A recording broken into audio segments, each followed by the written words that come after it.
Good morning, everyone, and welcome to Saturday Morning Comic Review. I am your host, Dylan Wallace. Today, we got a great issue for you guys. It is going to be an Omega run, so we'll go through some books that I wasn't able to get to in the previous issue, and then we have a couple of backlogs as well. Last week's polls are actually pretty big, so a lot of the books that we're going to review now are going to be from the previous week. So not nearly as many backlogs, which, I don't know, is that a good thing or bad thing? You guys let me know down in the comments if you prefer backlog stuff, if you prefer just the current, if I should keep them separated in some way somehow. Just let me know. I'm trying to work on different ways to make sure that the show is enjoyable to you guys as much as I enjoy putting it together. So with that, let's just go ahead and jump right into our reviews. And so today, like I said, 10 books on the docket. Fair warning before we get started, I like to mention this for each episode. So I spoil the hell out of all of these books. I just don't really know how to do it any other way. But we'll go ahead, we'll review them. I'll catch you up on where things are at right now for the story. We'll talk about the actual plot for the story itself. I'll give you its rating, where I think things are heading, and if I think it's a good time for you guys to jump into this particular book based on everything that's taking place. So that's kind of the goal for each one. We'll go in a particular order. So for the audio listeners, I'll read through these real quick, and then for video, of course, you can see this up here. So we have first Justice League Unlimited, number 8. Then we have Hyde Street, number 7. Then we have Peacemaker Presents the Vigilante / Eagly double feature. Always a mouthful. And that is issue number 4 out of 5. Then we have The Seasons, number 5. Superior Avengers, number 3. Dark Honor, number 2. And then we start to get into our backlogs from here. So we have, I think I have one other. But we have Batman the Brave and the Bold, number 13. The Rocketfellers, I know that was from the previous week. The Uncanny X-Men, number 8. And then Clayface, One Bad Day. So those will be the 10. We will review them in that order. And then on the YouTube, I usually have the timestamps. Audio, I don't, just because they're two different feeds. I use Audacity for the audio, and then I use just OBS for everything for the video. So they don't quite match up when I end up going through the editing. So I don't add the timestamps in for the audio. But if you folks would like that, just let me know. Just feel free to put it in the comment section, and I can certainly get it added. It just takes extra time, right? Like it's not a small task. It's like an extra 10 minutes to go ahead and do that. So that's really the only reason I don't. And I'd imagine actually for the comics, it's probably going to be even longer. Or sorry, the audio version is what I meant to say is going to be even longer because I don't have the visual cue of when I put the next book down. But anyways, we'll go ahead and start off with the first book here, which is Justice League Unlimited, issue number 8. We'll go ahead and flip over to our screen as well. Just trying to make sure we have everything good to go. Looks like we do. All right, so issue number 8. I gave it a 4. Lee gave it a 3.9. That feels about right. When I saw it, I was like, yeah. That sounds good to me. I was probably in between a 3.5 and a 4, so makes sense. Overall, I think for this book, this issue right here, we just get the big fight scene is mostly what takes place here. So we have Gorilla Grodd, who is like our main villain of the the Legion of Doom. That's what they're called. And he is the one that has set the plan into motion. He's the one that has Darkseid's energy, and he's now converted himself into Gorilla God, is what he is calling himself now. And all the Justice League heroes were scattered to different parts of the timeline. They've since come back through our hero Airwave, and he was the one that was kind of the insider Trojan horse in the first place. Didn't realize that he was fighting for the evil side in the first place. Now, since understands that he was tricked by Grodd and wants to help obviously the Justice League and be a hero. So now, in the previous issue, all the Justice League heroes have arrived, and the fight is on in this issue. So that's basically the whole thing nonstop. Gorilla God now turns the whole watchtower, which is like this space station in outer space, that he turns it into like almost an Omega symbol. So it looks like he's going to be winning. He's super powerful. Justice League doesn't really know what to do. And everyone's just like, all right, just focus fire onto him and we should be able to wield him down. And at first it doesn't seem like it's going to work, but then Airwave is able to like tap into the same power that Darkseid is using. And so by Airwave attacking and then everyone else attacking at the same time, they effectively amplify everyone's powers, and that is what is able to completely stop Grodd. They're able to take out the other members of the Legion of Doom pretty quickly, and everyone else is taken out and removed from the equation. So we just have the heroes now at this point. Airwave, though, is suddenly scattered to we don't know where. We don't know when. So it's in some sort of time that he's gone. Mr. Terrific wants to go after him. And then the other thing that the Justice League realizes is with destroying Gorilla God or Grodd, whatever you want to say, in that particular form that he was in, it completely shattered the timeline as well, and everyone is now stuck in whatever time that they presently are in. So for the most part, all the heroes are just stuck where they're at now, but there are some others that may be in different times where they're stuck there too. So that's basically the cliffhanger that we're left off on. It's like, how do we restore the timeline from this point on? So with that, let's go ahead and take a look at the art here. I think overall, from an action perspective, incredible book. So a lot of action scenes that you have. So you can see here, right? So really nice full spreads that takes place really throughout the book here. Not so much that you're going to get from storytelling. It's just mostly the action, right? So it's the fight, how do we resolve it, and how do we move forward. I thought that this scene was pretty cool here, where Grodd is basically turning the Watchtower into like the Omega symbol. I was like, okay, that's a pretty nice touch. I like what they did there. But for the most part, you know, it's all about, okay, Justice League, let's work all together. DC, of course, they got all these ads in here. And then focus fire onto Grodd, and then take out the rest of the Legion of Doom. This book is like a little thicker, but that's because you have two different previews in here as well. So there's an Action Comics preview in here, and then there's a crypto preview in here as well. So yeah, I think overall, pretty good book. Not the time to jump in. I'd say the next issue will be. That's going to be a fresh start. So if you are like, oh, I'd love to get into some Justice League, didn't realize we're like towards the beginning, issue number 9 is going to be the time that you want to get in, not at this point. And it's basically the conclusion to this arc that we've been heading towards. So it says part 6. I mean, I guess the first 2 were kind of set up anyways, but it's really been all 8 have been part of this whole arc, I'd say, in the first place. So again, that's Justice League number 8. I gave it a 4. Lee gave it a 3.9. Next up here is Hyde Street number 7. Man, I'm enjoying Hyde Street a lot. It's basically about purgatory is the best way to just describe it. You have all these terrible people that end up in the land in between, which is called Hyde Street, but it's effectively purgatory. And the whole premise is now it's like the game master, I think his name is, controls them. And in order to satisfy him and go back to the real world, you need to claim 10,000 souls, which is a lot. But basically, you have kind of the main folks that are there, and then every now and then, these people will end up on Hyde Street. They just turn a corner, they just wake up, they go down a different path, they go down an alley, and suddenly they end up on Hyde Street, which is basically purgatory. And one of our main characters, if they kill them, they then get a tally towards their score. And all of these people have done something incredibly evil or terrible, whether they've stolen, cheated, one of the 7 deadly sins, basically, is what they have done to end up on Hyde Street. But our main characters here, on here you see, I kept saying Panky, it's Pranky, P-R. So it's Pranky, who's a Boy Scout. He's been in here for years and years and years. He's well past the 10,000 he can leave, but he just really doesn't want to. Enjoys what he does, basically.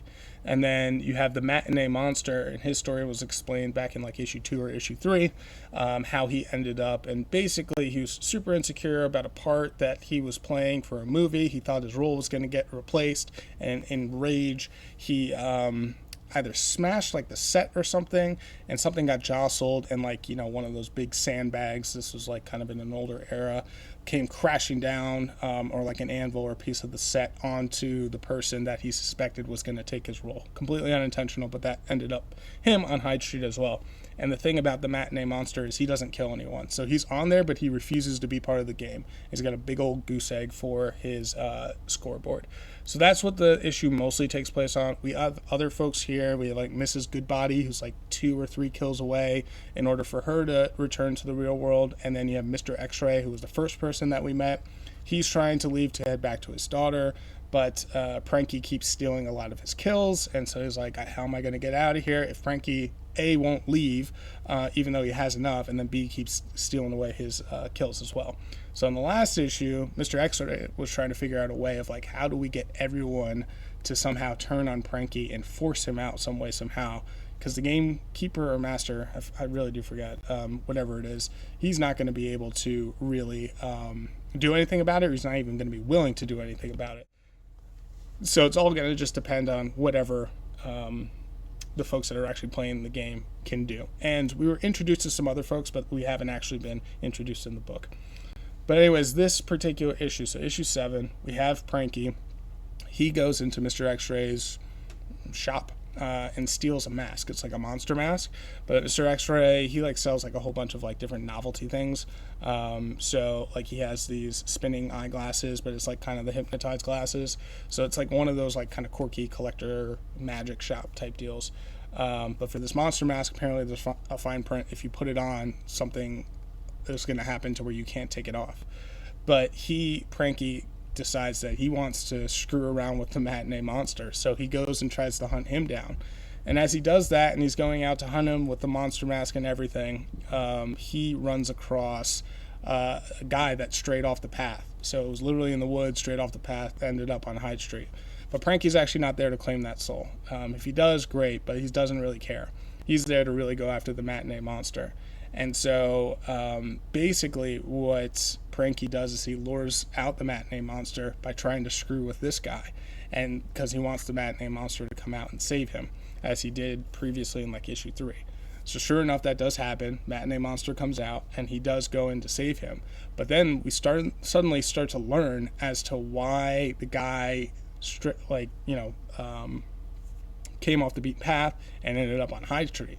And you come to find out that this guy was actually a pedophile in the real world, and when he was done abusing his victims, he was then burying them out in the woods. And so when he was trying to find his way back to town, he strayed off the path and ended up on Hyde Street.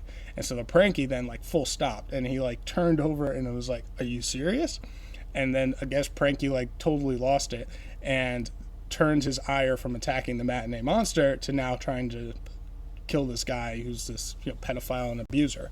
And so Pranky's like, that's even a line that I can't cross. And this kid has claimed so many souls, and part of it is he's a kid, so obviously close to home, but then he was also picked on and abused a lot as a kid as well. So he's like, I will not tolerate that, and then turns his attention towards that guy, kills him, of course. But of course, like I mentioned at the top, he put on that mask and now he can't take it off. So now that's going to be part of the story kind of moving forward here. So at this point, is it time to jump in? I say you'd actually be better off at issue 6 and issue 7 here. We're kind of into like the next arc, and it'd be good to get some more background that you get in issue 6, because you don't get nearly as much in 7 here. So that would be my recommendation there. But overall, really fantastic book. I gave it a 4. Lee gave it a 4.4. I don't think I said the score up top. I was in between a 4 and a 4.5, but it just led more towards a 4 for me. In the end, you do start to feel for Pranky a little bit, and you start to side with him, whereas before in the first 6 issues, you're like, oh, this kid is a piece of shit. Like, that is where you are left off feeling about him pretty much in every issue. And then this first one, you're like, oh, maybe there's some good to him. So maybe I think that's why people gave it the extra half point, but it's a great issue. So we'll flip over here to some of the artwork that you have going here. It starts off with like a quick cartoon that Pranky was watching, and then him gathering the resources. Here's that monster mask I was describing, and then heading out to the woods, and here's where he runs into the guy. And he's strictly just using him as bait to try to lure out the matinee monster, which eventually he does here.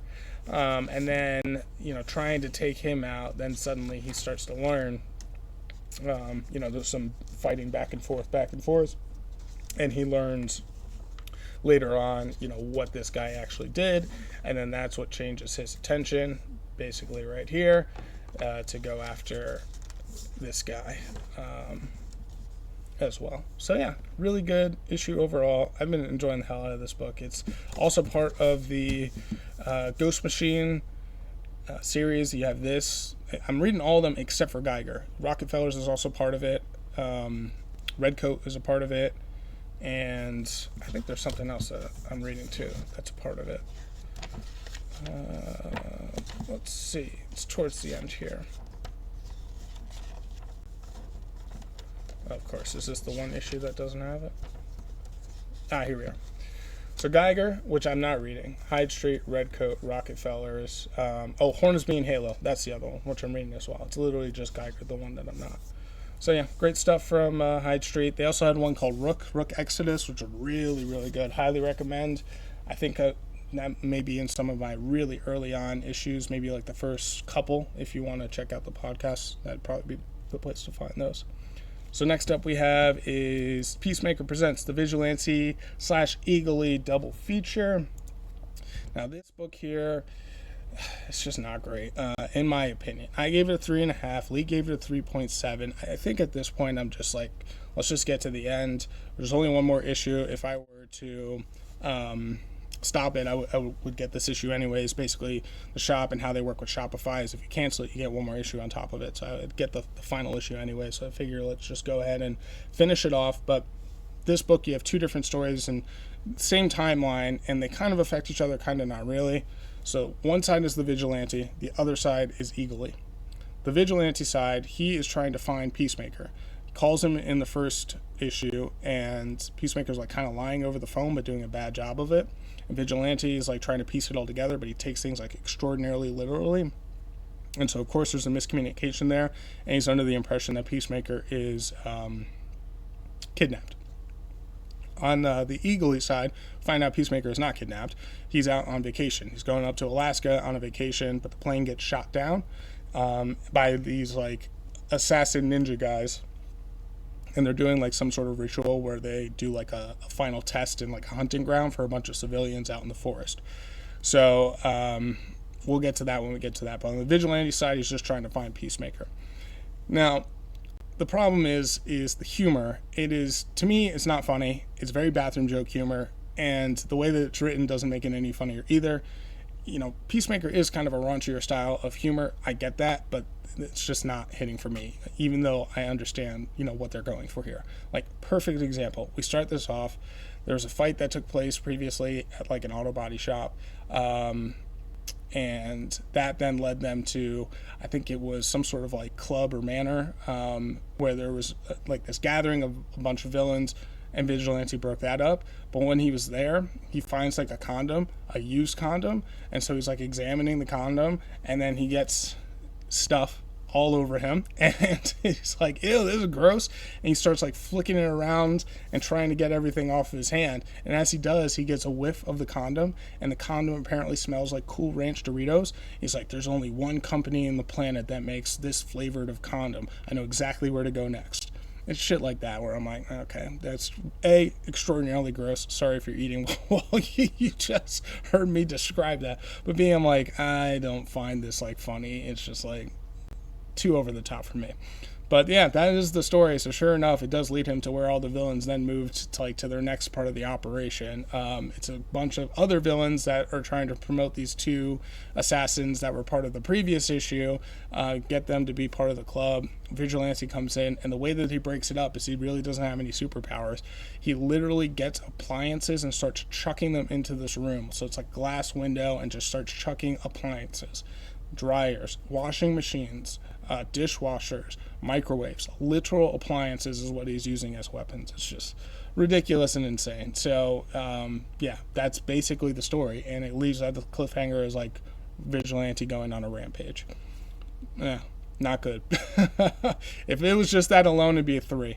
Then we have the Eagly side. So Eagly, it is okay. We're picking up where, these assassins, they're trying to take out all the civilians. Most of them are dead, but Peacemaker is like realizing what's going on, so he's like taking out some folks here and there. There are a couple other civilians that are alive, and we're at the point now where the civilians are helping out a little bit, so that's good. And they're basically able to get to a point where they found a cabin out there, and they're able to find some shelter, which is good. And when they do, Peacemaker was stabbed in the back at the previous issue. He was able to get the knife out, and he was actually not totally fine, like had to get stitched up, but okay enough to continue. And so when he's there, he's sleeping on the couch, and one of the guys shows up, and he's like, "Oh, you like it's too early, don't wake me." And you see the guy like comes into frame and into the light, and you can see his eyes are like possessed, like he's trying to go after and attack Peacemaker. And that's the end of that one. And that one I'd say is probably like 3.5. So you average it out, I'm like, it's not quite a 3, and the art is pretty good, so I'll give it a 3.5. But overall, I just wouldn't recommend this one. The previous Peacemaker was awesome. It's a 5-part series, also Black Label, really good, so funny. But these two, both sides, just really not enjoying it. So I would just say, go ahead and skip this one, and you'd be totally fine. So getting into the artwork here, so we'll start with the Vigilante side of things. And the artwork looks pretty good. I mean, it's almost like a cel-shaded type look to it, is the best way to describe it. So I do enjoy that. Hyper violent, as you can see from, the scenes here, and like literally throwing these appliances in here, like, like toilets and things at the villains and stuff.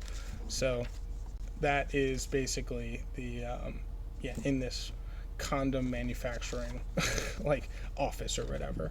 And then you get to the Eagly side, and, the fight is on with some more of these assassins. This is kind of just the standard DC Comics here, nothing too crazy.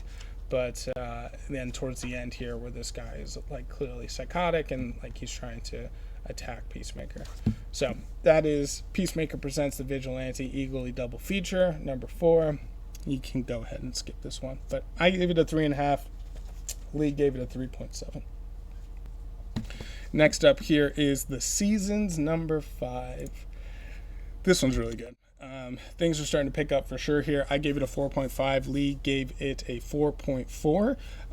Last we left off, there's this circus that's coming to town. It's like weird and sketchy. We have 4 daughters. We have spring, we have winter, we have autumn, and we have summer. So Autumn is an explorer. She's out exploring the world. Spring is like the youngest and a little naive and just like always chipper, but like seems to constantly be getting into trouble. Summer is a big movie star, gallivanting across the world, and never saw a mirror that she didn't like, right? And then Winter is taking care of Spring, but she's like a painter and an artist and super depressed all the time. So all of them kind of leaning into what the actual seasons are.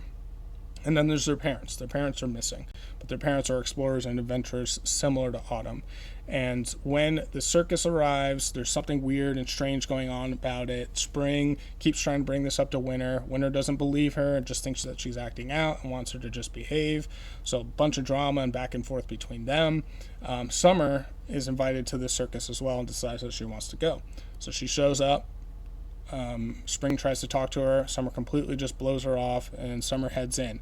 She goes into this camp, and it's like weird and trippy and over the top, but there's this mirror there, and we're told about this myth of this mirror. If you look into it, you basically see all your desires in the world, and you'll keep looking at it. I think they said 500 years, and nothing else in the world will satisfy you, and you just keep staring and staring and staring, and at the end of 500 years, you like lay in this sarcophagus and you die. So there's all these warnings about it, and at the very end of the previous issue, Summer is given this mirror as she's brought onto stage, and she looks into it. So like, oh shit, here we go. So the start of issue number 5 is Summer was looking in the mirror. She takes the mirror, she's walking with it, and then she walks out and back into her car and leaves. Spring is trying to catch up to her, but everyone else, the crowd is like too thick, and she can't get to her.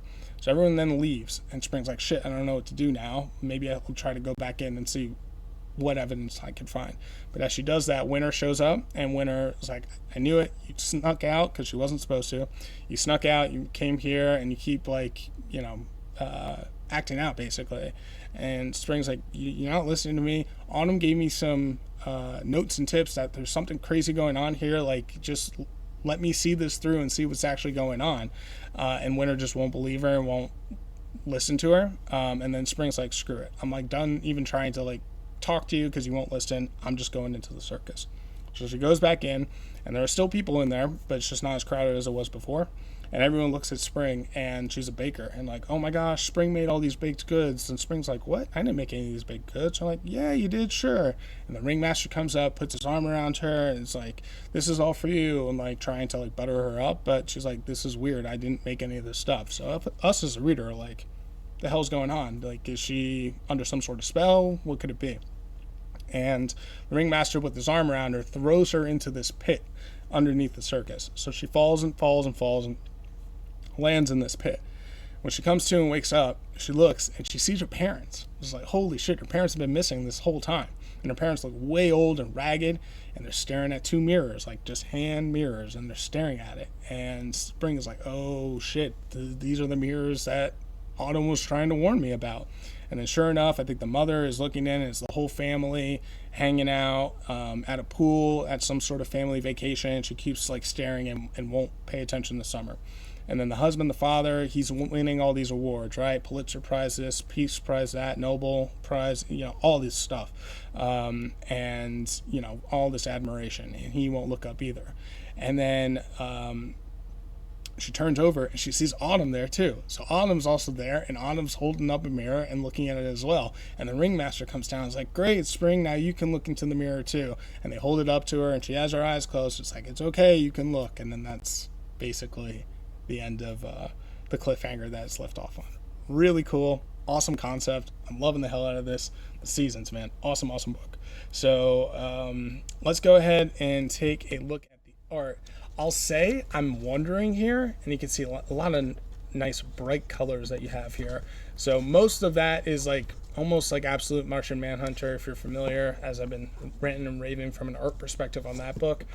But so very similar, but not all the way through. But I was gonna say, I feel like this book is like, the mirror is like an allegory for your phone. So the phone is like, doom scrolling on Instagram or whatever the case may be. So here's where she falls into that sewer, and she sees her parents shackled up staring at these mirrors, almost like you would as your phone, right? Like almost the exact same way. And like looking at, the highlights of other people's lives in comparison, and all the depressing millennial shit that we end up doing, right? And then sure enough, the father, he's like taking all these photos and all this stuff. Summer's trying to break her free, but there's Autumn. So Autumn's there as well. And Autumn then pulls out the mirror for her to look at it. But the interesting thing is Autumn's not actually looking at the mirror right there. So I wonder if that's a clue for what's going to happen. And there's the ringmaster then also trying to get her to look as well. So there's something happening here, and I'm excited to find out what. And I cannot wait. So that is the season's issue 5. I gave it a 4.5. Lee gave it a 4.4.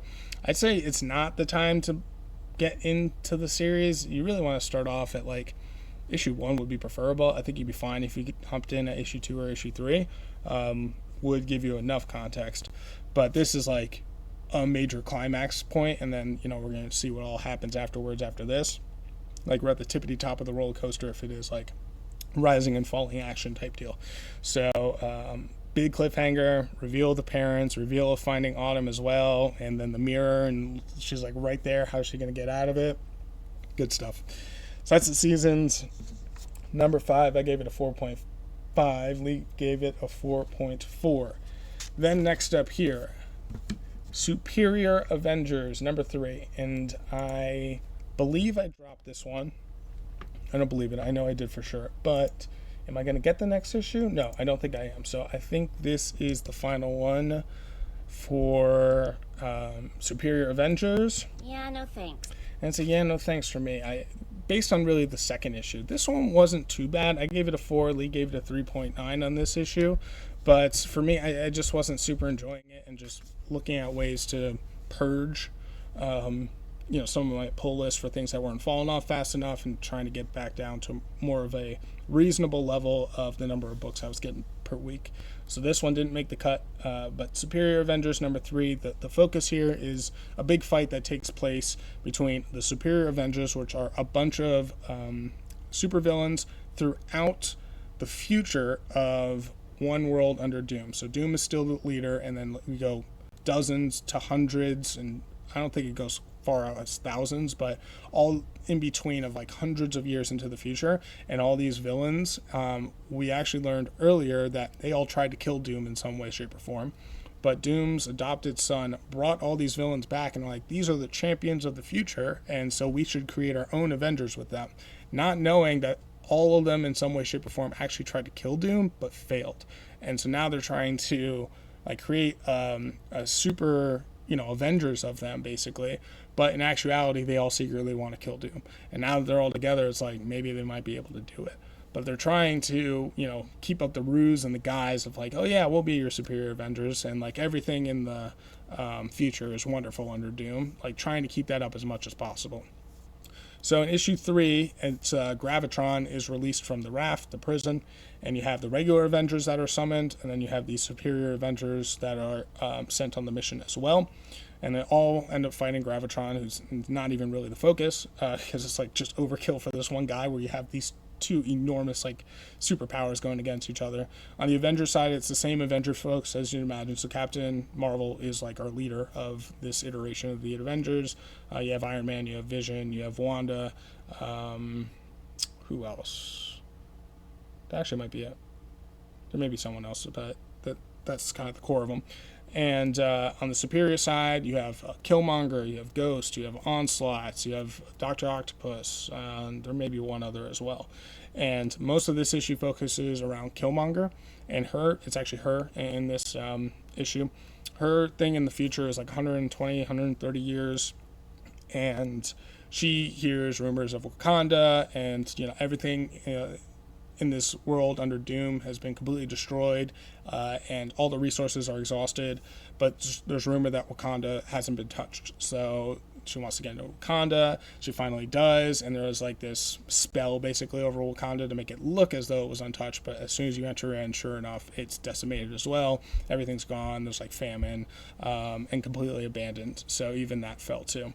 So there's just nowhere to go really, and it's just nothing but suffering in the time that she lived in the future during Doom's rule. So she's coming back and of course wants to, rectify that and stop Doom now, but so that future never really happens.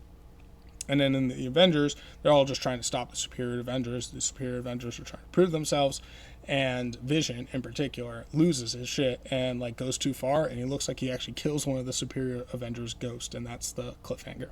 So that is the story in a nutshell. A lot of the book is the fight between both sides, and then you get some of that exposition regarding Killmonger. So here is basically her in the future, trying to figure all that out. Here's the team all getting summoned and heading to fight Gravitron, with the other actual Avengers being summoned as well. And then just mostly the fighting that takes place and all the quips. Oh, that's right, Captain America, Sam Wilson's there. Storm is also part of this Avengers as well. So yeah, just mostly the fight scene. Then we get to Killmonger realizing that Wakanda is shattered and broken as well. And then we get to the part of Vision here, and he fires a blast at Ghost, and Ghost looks like she's actually killed. So yeah, that is Superior Avengers number 3. Again, I gave it a 4. Lee gave it a 3.9. It is a pickup compared to the first two, but I did decide to drop it, so I can't then also recommend it either. I would say overall, there are other things that you can read that are happening in the One World Under Doom that are better in my opinion. So that would be actual Avengers, actual One World Under Doom. Iron Man, I realize I'm a little partial to Iron Man, so I actually wouldn't recommend it. But for me, I love the character. So, which is a cardinal sin. You really shouldn't be following characters. You should be following creators. But at the same time, it's like, okay, well, maybe I'm trying a creator that I don't, have necessarily followed before. So there's that. So there's something to be said for trying something new as well.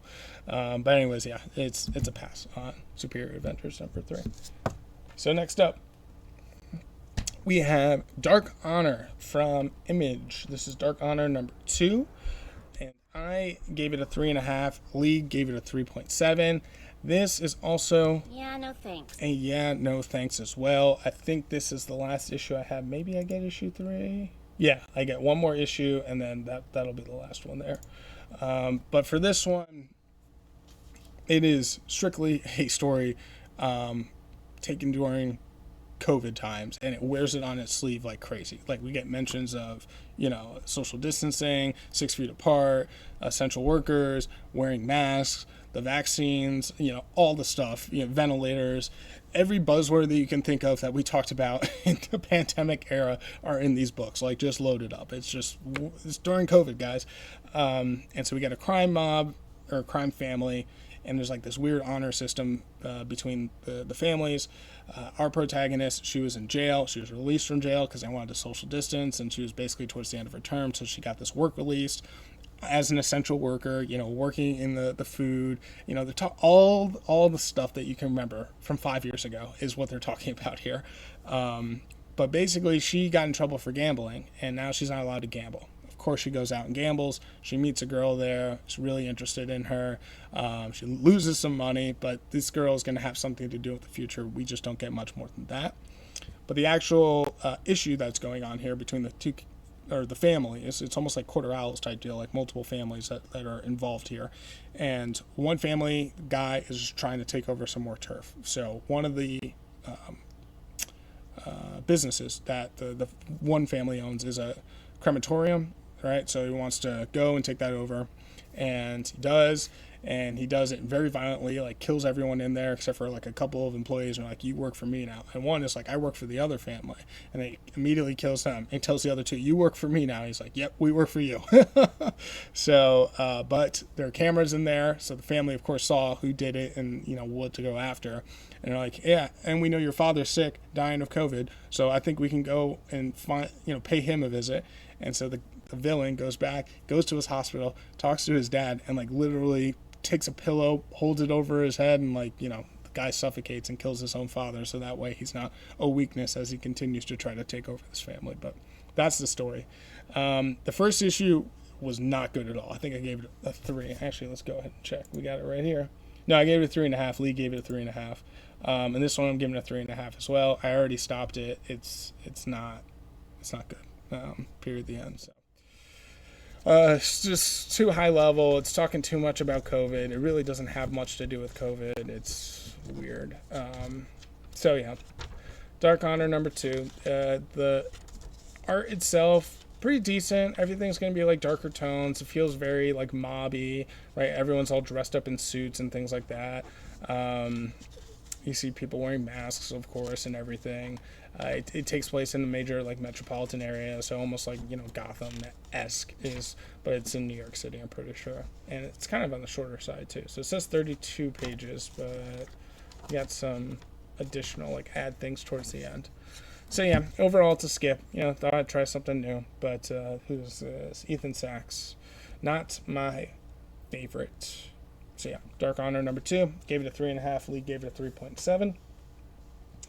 And then next up we have is Batman the Brave and the Bold number 13, which is a backlog item. This one was really good for Brave and the Bold. Most of them I'd say were in the 3.5s. We're starting to pick up a little bit here. So this is a 4. Lee gave it a 3.9. So we're on a similar page here.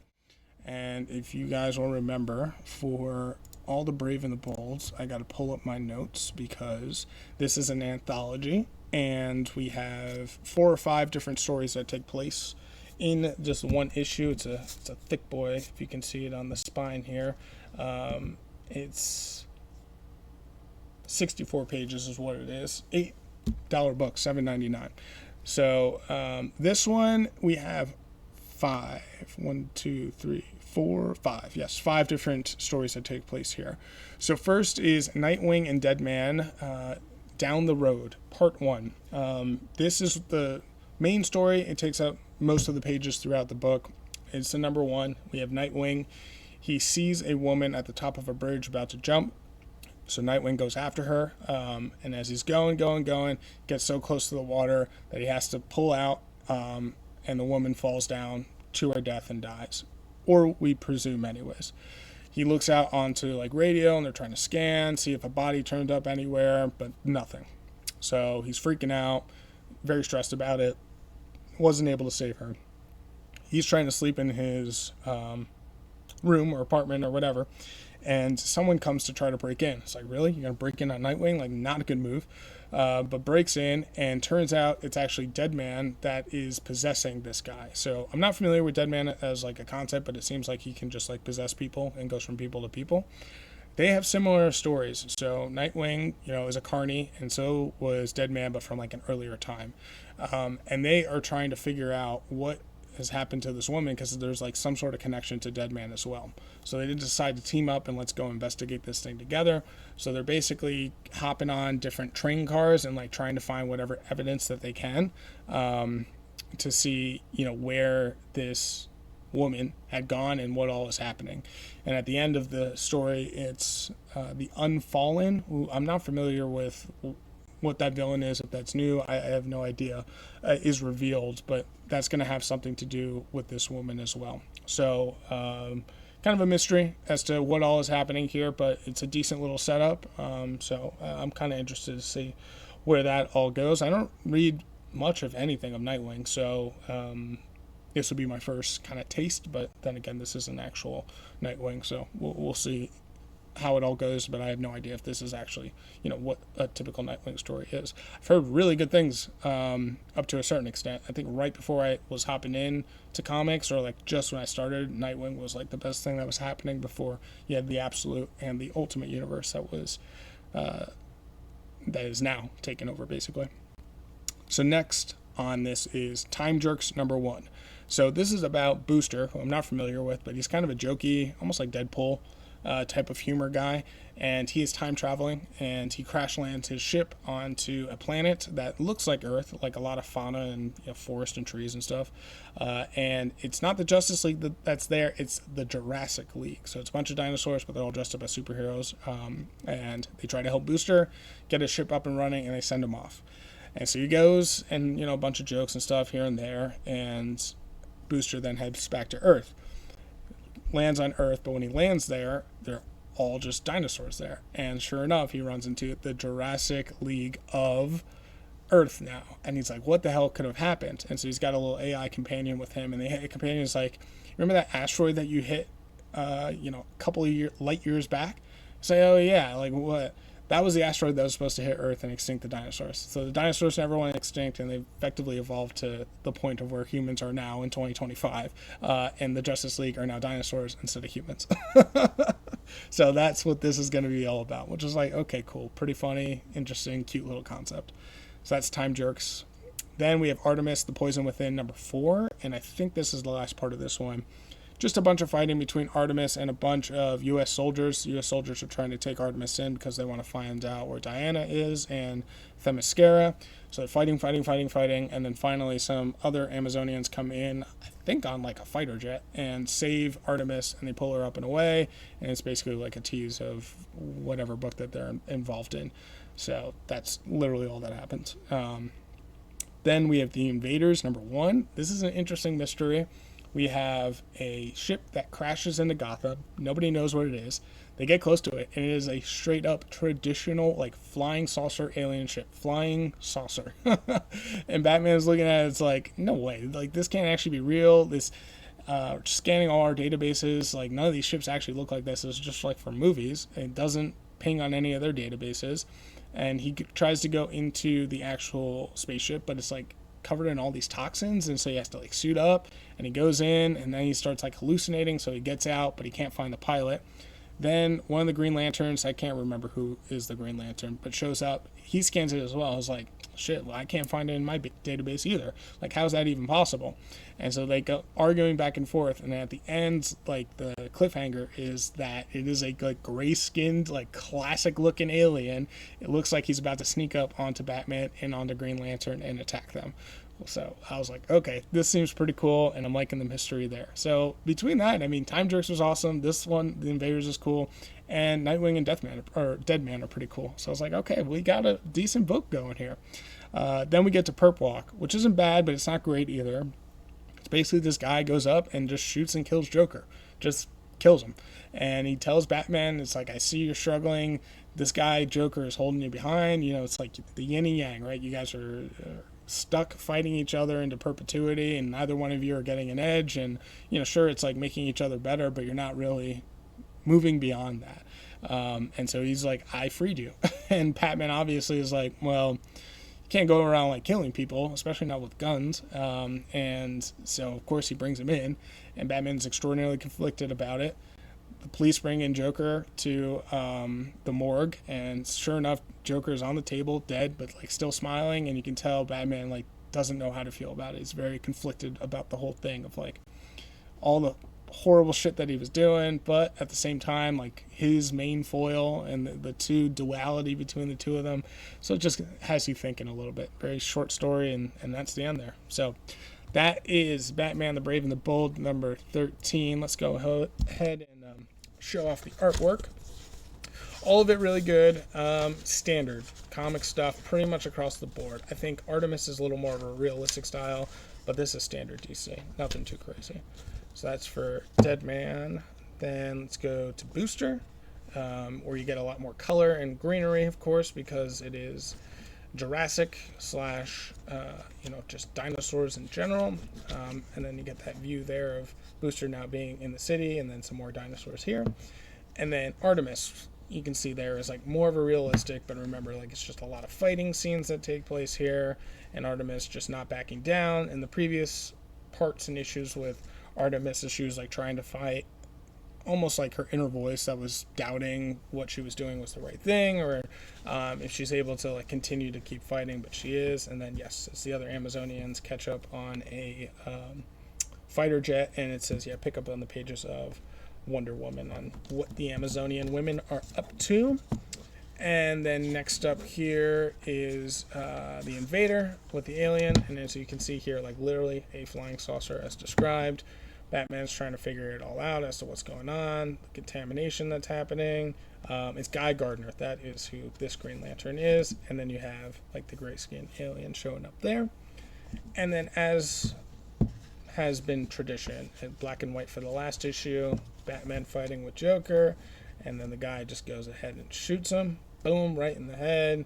He gives up and just like, yep, I could see that you two needed someone to do this, so Batman, you can move on to bigger and better things. And Batman is like, I don't know how I feel about all that. So he's like, yep, sure enough, here you are, smiling still, and he says thank you as he walks out. Crazy. So yeah, always the last one I feel like it just gets you like thinking a little bit. So but yeah, it's Batman Brave and the Bold. Again, I gave it a 4. Lee gave it a 3.9. And we got just 3 more books here. So the Rocketfellers, number 6. This is mostly a setup book, I think, for issue 7. So keep that in mind. Brave and the Bold are kind of one-offs. I don't think I mentioned whether or not to jump in. I said no for Dark Honor. Yeah, Brave and the Bold, no. There are 20 of those. You can like pick up the whole thing at this point, but at this point, there are too many flops and misses than there are good ones. So I'd say stay away from it, in my opinion. But sorry, back to the Rocketfellers, number 6. So this is a setup issue. I gave it a 4. Lee gave it a 4.1. It's a good issue. I was wanting a little bit more from it. So it's all about this eyeball here. And this eye has been growing a little bit. To give you some context, the Rocketfellers are from a different time in the future, and they are in the equivalent of like witness protection program, but from the future. And rather than sending you off to insert state and county and new identity and all that stuff like they traditionally do here, they'll send you to a different timeline or a different era in order to protect you in the future, because it's just safer that way. And this whole family has ended up here in 2025 basically, but from the way future, and they're trying to piece together what exactly is happening and how to get back and not be detected by whoever's after them. So we get bits and pieces, and we understand a little bit what's happening, but not nearly enough. It's still very much a mystery here at issue 6. So somebody's after them. We don't necessarily know why. The person that is after them, which is kind of this lady right here, says mom and dad, and we're trying to wonder, I am anyways, is it her in the future, or is it someone else, like an older sister that they haven't introduced yet? But it does say mom and dad. That was like in issue 4 or 5, I want to say. And yeah, I think 4. And so anyways, this eye is growing in the basement, and the father and the grandfather are down there. And as they're down there, in the previous issue, the daughter fainted. And when she fainted, they brought her to the hospital and they brought her back. Seems like everything's fine, but she's still like super tired. And so they're scanning her, and inside the daughter's eye is like kind of this, it's almost like a spider, like drone looking thing. Like you'll see the art for the video people, but for the audio, it's it's like, how do I describe it? It's like a robotic drone, metallic looking thing, and somehow it got behind the daughter's eye, and it got behind one of the bird's eyes, because the daughter talks to birds.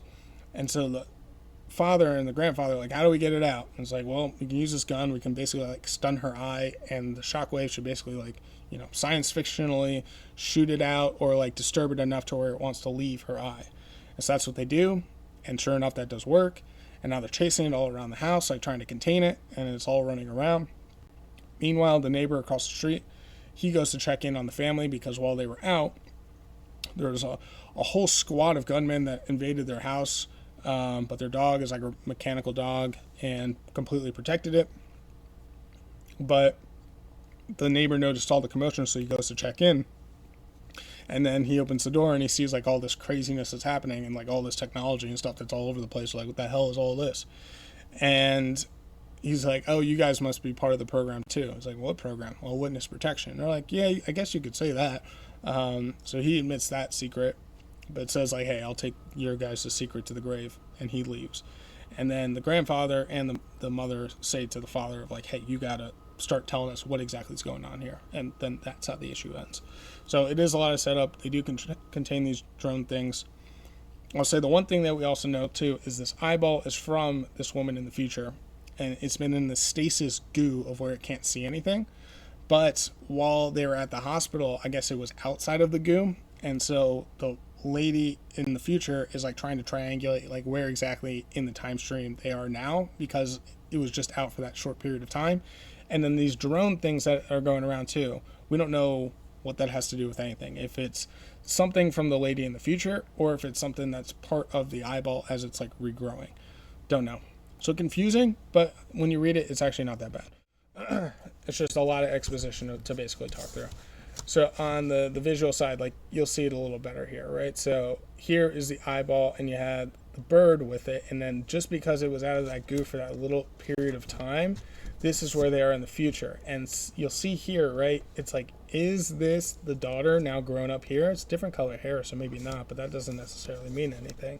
And now, because it's out of the goo, she's trying to triangulate where in the time frame they are, because she is one of the ones that is hunting this family. And she said mom and dad, so it's her, in some way, somehow, it is their daughter. Just don't know if it's a different one.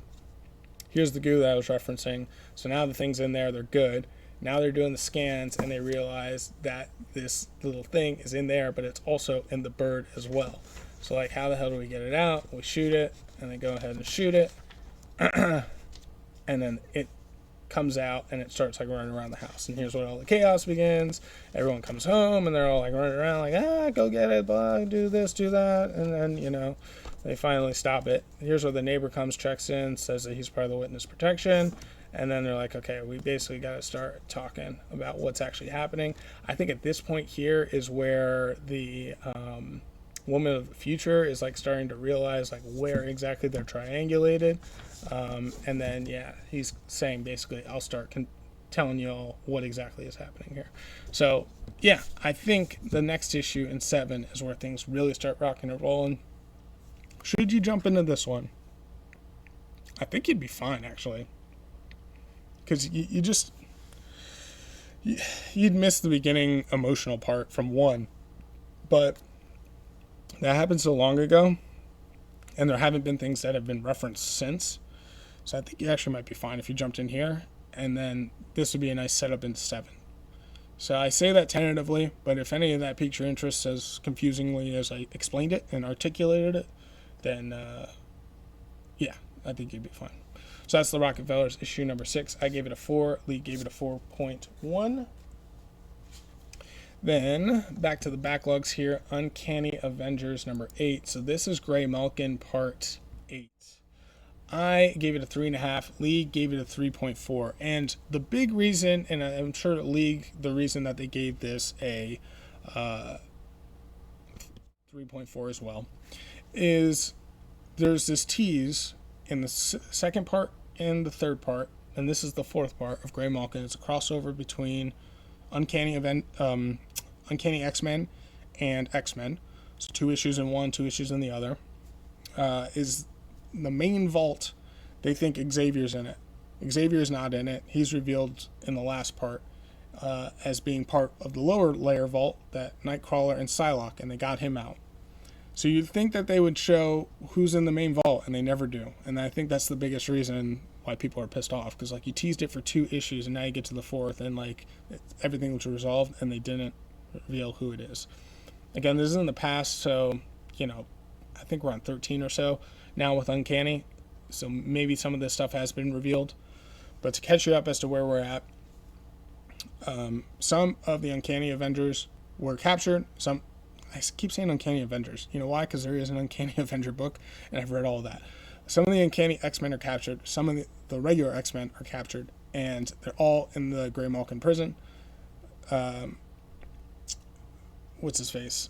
Cyclops is part of the regular X-Men. They're in Alaska. They all come in to try to rescue, I think it's Beast. And then on the Uncanny side, it's Rogue, it's Wolverine, it's Gambit are the main ones. They have some newer X-Men students as well. They're trying to save their side, which is Calico, which is a newer one, and Jubilee. They all come and converge, but they're like pissed off at each other. They realize there's a psychic influence that's causing that, but there's a lot of fighting that takes place. They realize the vault's there. They think it's Xavier. They're trying to decide what to do. Do we open it? Do we not? Rogue wants to. Cyclops does not. It's finally revealed that Xavier was in the basement. He's out now, and the psychic has revealed himself who it is there. It's this guy Scurvy. So that catches you up. This issue starts. We have Xavier and we have Scurvy fighting in their minds. Scurvy has the rest of both sides of the X-Men completely frozen, like they can't move.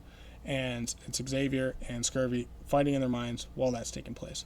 But since some of the attention is taken away, what Scurvy has to focus on Xavier, Rogue, for whatever reason, is able to slip out a little bit. So she slips out and now is able to move. So with that, she now has the ability, I guess, to touch and free other people. And so that's what she does. So she gets Cyclops first, then they go to Magic and Wolverine, and then they spread the whole thing out, and then basically they got all the X-Men outside the influence of Scurvy. So they're good there.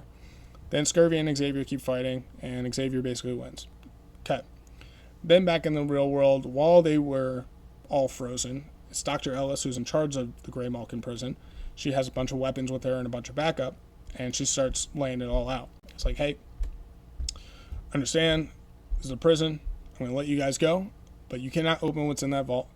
And if you do, I got a orbital missile weapon up in space. It'll shoot down and attack your bases in Alaska and Louisiana.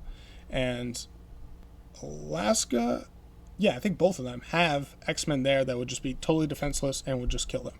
So they feel like they don't have anything that they could do. I think it's probably another reason why they didn't want to, or why Lee gave this such a poor score. It's like, you have Magneto is up in Alaska. Like, what, you tell me Magneto can't stop a few missiles that are shot down in an orbital thing?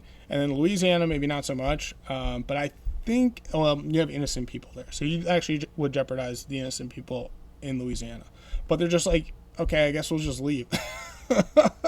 And so they just leave, and Xavier stays there as a prisoner, and we don't find out who's in the vault. So disappointing. Yeah, so I gave it a 3.5. Up to that point, it was fine. But it was like, you guys would have just figured out a way to turn this around. Xavier, why are you just standing there and like not being able to do anything? Like, you're freed as of right now, so you could do some stuff. It's just weird overall ending, unfortunately. So that's the story anyways. But I'd imagine that's why people are like pissed off of like, we didn't get the reveal of who's in the vault. And they do say towards the end it's another psychic, but we just don't know who. So there's that. But because we don't know who, I'm like, that's annoying. And like, why would you have both sides of the X-Men. You have a lot of firepower there. And like, you can't just like do one blast to Dr. Ellis's face and it would have been done. Because she's like literally just standing there. Like, sure, guns drawn and everything, but like, you have, like, look at this. This is the whole squad you have staring them down. It's like, come on. You can't take them out? I guess not. So, but that's the decision. So they just leave. This is Xavier beating out Scurvy. And then Rogue and them are like, yeah, we back down and we're just going back home. And we don't know who Inmate X is yet. The last Avion is what they say. But I think it's the last psychic, basically. So yeah, a little disappointing here. We'll see how it goes. I did drop Uncanny X-Men eventually, so we'll get to a point where the only X-Men I'll have is just regular X-Men, because it was just too much stuff, to be honest. But anyways, our last and final issue for the podcast here, Batman One Bad Day Clayface. This one I gave a 4.5. League gave it a 4.3. This is an awesome book. Awesome cover here. Also randomly, awesome back cover too. If I show this off real quick. Right? It's like an award, almost like an Oscar looking thing. So pretty cool. This is super, super interesting. We have Clayface. He left Gotham. He's in LA, trying to be a big time actor. And he's working at a restaurant, just trying to, do auditions and get gigs. He's got a bunch of friends that he's working with, all trying to make it in Hollywood in different aspects. Gets an audition, and his buddy also gets an audition. He wants to take the role very seriously because it's about like killing and stuff in Gotham, and it's actually something personal to him that it seems like it's not his story, but it resonates with him, and it actually could be a story, but they kind of allude to that, but don't fully say. But he doesn't get the role. The other guy gets the role. And when the other guy gets the role, he's like telling him it's just the two of them hanging out by their car. Clayface loses it. He gets so pissed off, he just immediately kills the guy. Kills the guy and then becomes him to now go into the actual role. So next day, sure enough, he shows up as the guy. He's late and he tries to do the role again his way, not the way the other guy did it because he did it like a comedian. And they're like, what the hell? This is bullshit. And Clayface is trying to explain like, no, you got to see my vision. This is the way to do it. And they're like, you know what? That's fine. Go to the trailer. The agent comes in, starts talking to him. It's like, you're fired. And like, we specifically wanted this. You didn't give us that. Clayface kills her. And then he just goes on a killing spree. Then he kills the next person, then the next person, then the next person. And then he kills the director.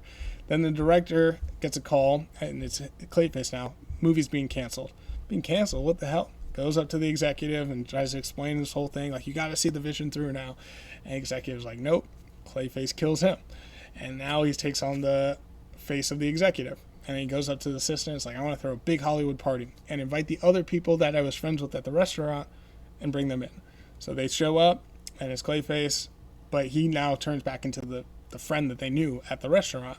He's trying to explain everything, a little high level, but they keep asking about the other friend that's dead. This all took place in a day, so like none of this was mentioned, and they just assume he's not there. So he keeps talking and talking, but he's lying, and then like Clayface is like starting to get like nervous about it, and then it basically gets to the point where like they realize like, oh, you're not actually who you say you are. And then Clayface says like, yeah, my name is whatever his actual name is. And they're like, wait, that's Clayface. You're Clayface? And he's like, no. And then just like freaks out and kills, or tries to kill them anyways, but he doesn't kill them. Or he's not like fully able to kill them. And then they reveal to the whole party that he is Clayface. So now he freaks out. Turns out Bruce Wayne was also at the party too, because this whole movie was going to be about something that took place in Gotham. And Bruce is like, of course, I got to get my hands involved. So he was invited to the party as well. And obviously it turns into Batman. Then they just start fighting. Clayface is trying to run away. He's like, I just wanted to make this performance perfect. Batman's like, you just killed 9 people today. What the hell are you talking about? We're taking you to Gotham. So he sucks them all up into like his little gun thing, takes them back to Gotham, and there he is, like just repeatedly reciting this like soliloquy and this really dark thing, and like parts of the sand are all like dressed up as the 9 people that he killed, and it's like, please, you have to just trust me about this role. It's like, it's a dark effed up book but really good, really good. So again, I gave it a 4.5. Lee gave it a 4.3. Let's check out this art here. Art is fine. It's about the story. Who wrote this bad boy? I got the artist, creator, Lansing, Jackson Lansing, Colin Kelly. Man, they wrote a sick twisted one here. But yeah, you can see the artwork. It's just good. And these One Bad Days are pretty long too. They're like double issues. I think it's 70 something pages that you get here, and there's no ads in them ever, so they're a little more expensive. But this one was actually genuinely worth it. It's the second to last one that I have here. And then the next one, which will be the last one, is Raja Ghul. So I'd say it's been 50-50 thus far between good and bad. So the Riddler was good. This one was good. I think the Penguin was good. Catwoman I did not. Actually, I think Catwoman I liked, but Penguin I did not. I think that's what it was. I didn't like Mr. Freeze. It just depends. So some were good, some were bad. But again, yeah, I gave this a 4.5, and Lee gave it a 4.3. Boom. So that is that for the books. Let's go ahead and repeat them real quick so you guys can see them on screen as well. We had Justice League Unlimited number 8, Hyde Street number 7, Peacemaker presents the Vigilante and Eagly double feature number 4, The Seasons number 5, Superior Avengers number 3, Dark Honor number 2, Batman the Brave and the Bold number 13, The Rocketfellers number 6, The Uncanny X-Men number 8, and then Batman One Bad Day Clayface. Those 10. Hope you guys enjoyed it. I am off. This is the week of 4th of July, in case you're seeing this in the future. I am off on Thursday and Friday, which is awesome. So I'll be able to get to the shop hopefully Thursday. I have all 10 books from this week, kind of do our standard, talk about the pulls from this week and next week, so on and so forth. Other than that, I think kind of just business as usual. So it's going to be Omega run for next week, and then probably into another issue on the next Saturday would be my guess. So with that, hope you guys enjoy. I hope, I'm not going to talk to you for the next one. So if you're listening to me, have a nice, safe 4th of July. I feel like 4th ends up being a crazy one. The summer heat and everything else, and the drinking and the partying and the barbecuing. So, but enjoy, stay safe out there, and I will see you guys in the next one.